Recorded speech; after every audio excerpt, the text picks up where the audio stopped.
everyone, Screaming Geek Media here. I am Jay the Geek. Today we're going to talk about the entire Harry Potter franchise on 4K. But before we get into that, if you like physical media, 4Ks, Blu-rays, even DVDs, check out my other videos on my channel because I do these reviews. I do different discussions, collection updates, unboxings. Check that stuff out. Hit the like button, subscribe, and turn your bell notifications on.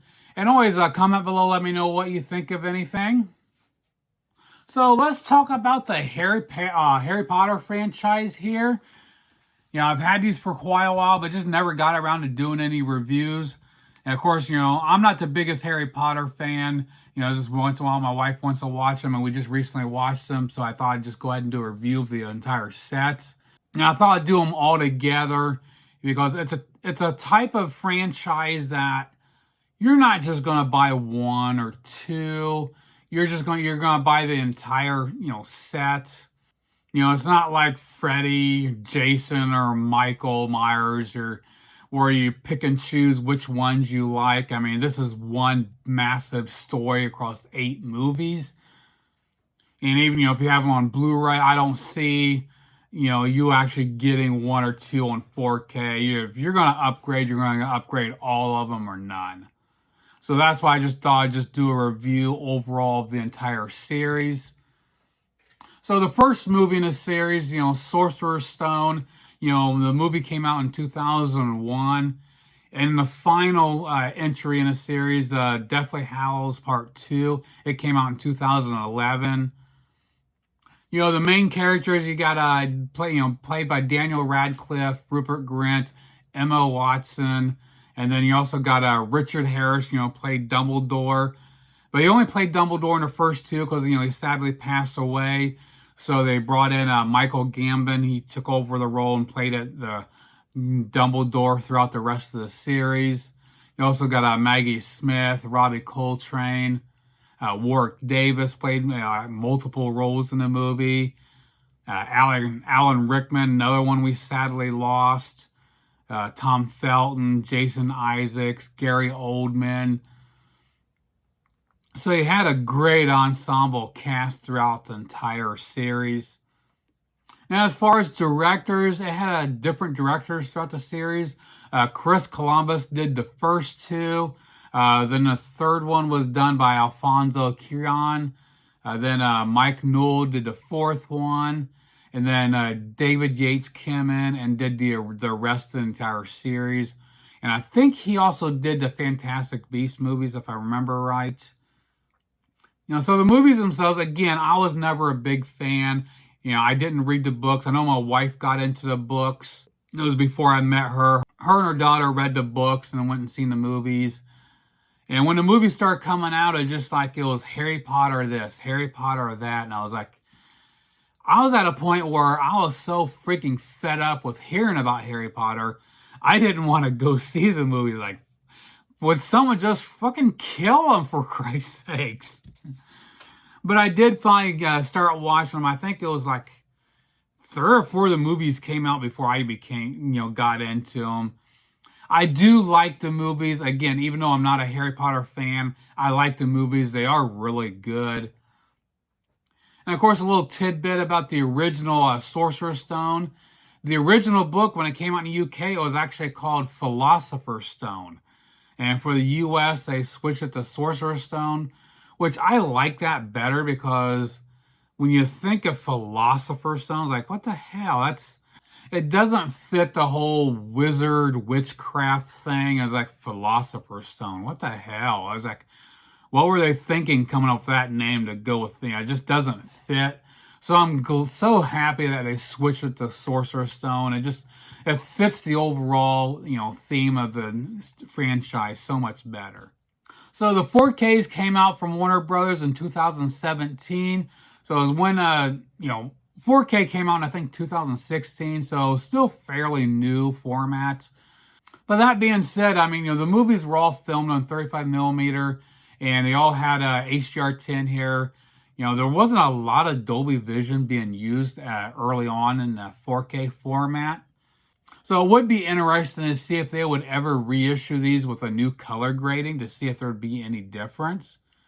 But even without Dolby Vision, these are fairly good. I mean, definitely, the first one is it's probably one of the weaker ones. I mean, it is good, but it isn't worth, the second one is really when it pumps. You can definitely tell a big difference going into the second one. The contrasts are much deeper. Everything's got a richer look to it. But again, I'm not saying the first one is bad. It's just not as good it's not as polished as the rest of them. They all have good details. The details of the beards, facial hairs, textures of some of the gaudy wallpapers inside the decor of the homes. Blacks and whites are very well saturated. Color tones, the series doesn't have a big color palette. It's pretty muted for the most part, but when there are colors, they really do shine, especially the Goblet of Fire at the beginning with a Quidditch cup. There's some really nice colors that really pop off the screen there. Very impressive. The nighttime forest scenes really shine. They're not too dark. It's, properly lit. You can see what's going on. And then the one with when you get into the Ministry of Magic, all those blacks look freaking phenomenal. All the different black textures, some gloss effects, some of the matte effects. I mean, they're really different black textures that really shine in this thing. Again, as these were all released early on in the 4K days. These stand up really nice. I'm very impressed with all of these. As far as the Blu-ray comparisons, these are a considerable upgrade over the Blu-rays. The Blu-rays, they're good, but they do have they kind of look a little flat. It doesn't have the details and the richness that the 4Ks do. So yeah, the definite upgrade over the Blu-rays. Now, as far as the audio on all these, they all got a DTS-X treatment here. I don't have that set up. I just have a 5.0 and very impressive audio tracks here. I wouldn't be afraid to use as these, not quite reference, but pretty damn close. I wouldn't be afraid to use these to show off a system because everything is well balanced throughout, clear dialogue. The channel separation is phenomenal. Great use of surrounds. I mean, it is very immersive. I think every one of them has scenes that have things flying around you. Especially in the first one, the different of the envelopes, flying around the room. You feel like you're actually there. A lot of subtle sounds. A lot of different creaking effects in some of the homes. And also, it has some really hard-hitting bass in some of them. So, a very impressive audio tracks across every single one of these. And of course, the music scores, top-notch. John Williams did the scores for the first three, I think. And then Patrick Doyle did one of them. And then we have Nicholas Hooper did a couple of them. And then the last couple was done by Alexander Dasplatt. Might have butchered that name, sorry. But he's done a lot, but he's done a lot of them that I wasn't familiar with. But yeah, the scores in those final two are freaking phenomenal. I mean, nothing against John Williams because he does great stuff. But the last two just had a lot more punch to them. Now, as far as the packaging, I don't have the original packaging here for you.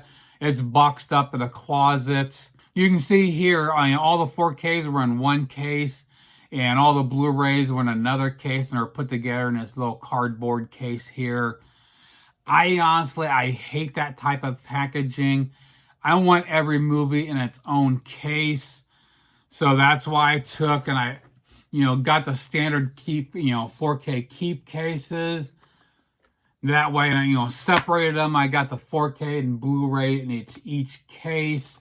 And of course, I did my own custom cover artwork here. These are original book covers. So you can see here the design across all the entire spines. I thought it was a pretty cool design. And as far as the bonus features on these, There's quite a bit throughout the entire series. I think there's a couple of them that might not have too much. I just didn't make up a list. There's so much that I didn't want that bore you to death to list everything. But there are some decent things to go through here. So to wrap it up, again, these are nice upgrades over the Blu-ray, especially now with the pricing. They've come way down. You can buy the entire set for $55.99 on both Amazon and Grub. So if you have not got these on 4K, I would recommend picking this up. Getting upgrade to 4K. To get it for less than $60 for 8 movies, that is pretty damn good. And if you're someone like me that wants the individual cases, I mean, you can buy the cases and download the covers and still come out cheaper than buying them individually. Because to buy these individually, some of them are still running $20, $25, or might be some that's less. So you're gonna spend a ton of money, well over $100 to buy these individually. So I would recommend, buying the sets. If you want the individual cases, pick up some cases, download a cover. If you're interested in the covers that I have, just let me know. I can hook you up. If you're interested in other covers, I can hook you up with the one site that has, you can download all kinds of stuff. So that pretty much does it for the look at the 4Ks of the entire Harry Potter franchise. Please comment below, let me know what you think. Have you picked these up on 4K? Have you been waiting? Check out my other videos on my channel. Like, subscribe, turn your bell notifications on, and we'll see you soon. Geek out.